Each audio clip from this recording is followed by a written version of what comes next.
మీ పిల్లలు ఫారెన్ లో చదవాలనేది మీ కల? మీ కలను నిజం చేసే ఏకైక సంస్థ విదేశ్ కన్సల్ట్స్. माननीय Shri V VijaySaiReddy ji. Deputy Chairman sir, thank you very much, and I also thank my party president and Honorable Chief Minister of Andhra Pradesh Jagan Reddy garu for giving me an opportunity to speak on this particular subject, sir. Sir, for the last 10 years, India has been on the brink of massive economic transformation, which the opposition is not in a position to realize. Sir, for the last 10 years, again, we have grown from being 10th highest GDP to 5th highest GDP in the world, which my colleague, Honorable former Finance Minister Chidambaram couldn't realize it. Sir, in the next 5 years, under the leadership of Modi ji, we are poised to become third largest economy in the world, crossing 5 trillion mark. India continues to retain its fast-growing economy status even in the face of global economic slowdown. And we have faced the COVID situation. Even during COVID situation, there is no economic stride, and it continues to grow in the economy. Sir, last year, our GDP growth stood at massive 7.2%, which was twice the average of emerging market economies. And our Honorable former Finance Minister extensively spoke about the GDP. And he was all along talking negative about the GDP, and he couldn't realize that there is a growth. And currently, we have surpassed the market expectations and registered a 7.6% growth during second quarter of this current 2023-24.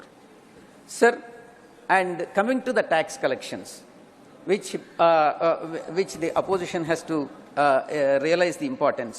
There is a significant growth in the tax collections that has become the norm, and this has fueled the economic growth, sir. Sir, within 10 years, the direct tax collections have increased by 160%, and from 6.4 lakh crore in 2013-14 to 16.6 lakh crore in financial year 2022-23. Sir, this year, this 6 months from April to September, tax collections increased by 18%. Sir, till now, the GST collections, now up to this direct taxes and then indirect taxes, till now, GST collections for this financial year stands at 13.3 lakh crore, averaging 1.66 lakh crore monthly. This is whopping 12% hike over the last year. The increase in tax collections without substantial tax hikes goes to show that the government efficiency in improving our tax compliance and expanding the tax base. Sir, even there is no applaud from the treasury benches. Opposition, I'm very sure they will not applaud. Sir, coming to the digital payments, India continues to dominate the digital payment landscape. Sir, we recorded 89 million digital transactions in 2022, which is more than 4 leading countries combined together. Sir, this accounted almost half of the global real-time payments. And sir, and I also should, up to this, it's all positive points, sir. From now, I have to tell the negative points also, and at least to satisfy my friend Jairam Ramesh. Sir, we must not be complacent with our achievements. And sir, many issues continue to hinder the India's economic growth, sir. Sir, the first I would like to point out among the negatives is depreciating rupee, which is very, very alarming. Sir, rupee was worst performing Asian currency in 2022. Sir, for the first time ever, the value of rupee crossed 80 against the dollar. Currently, it stands at 83.4, which is very, very alarming.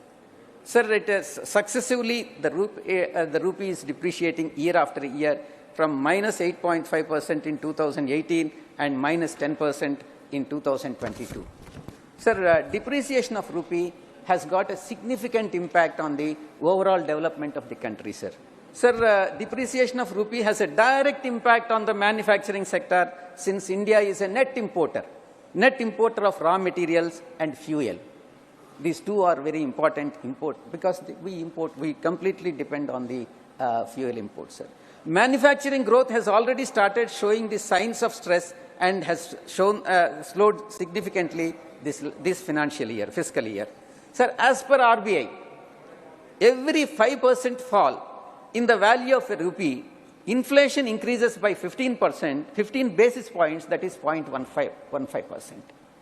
Sir, foreign investors, this has another effect of depreciating the rupee, sir.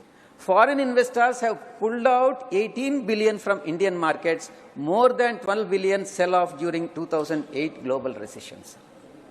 Sir, the next issue which I would like to bring to your kind notice is the reality remains that top 10% of the Indian population holds more than 60% of the country's wealth, while the bottom 15% of the population has only 6% of the wealth, sir.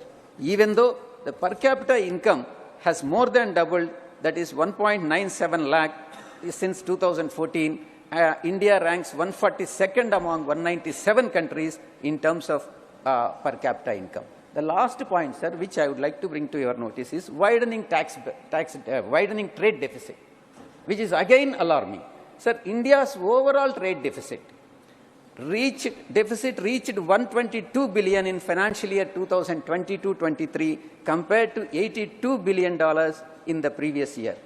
So the government data indicates that India's trade deficit hit a record high in the month of October, and more alarming is, all the more concerning is India's widening trade deficit with China, and historical high of 83 billion in 2022, and is expected to cross 100 billion mark in 2023 only towards China, sir, from China. Sir, in conclusion, we cannot afford to be complacent, and we should take the necessary steps. I request the Honorable Finance Minister, though there are positive aspects, there are also negative aspects in this economic growth. So I request the Honorable Finance Minister to address all these issues and make the economy more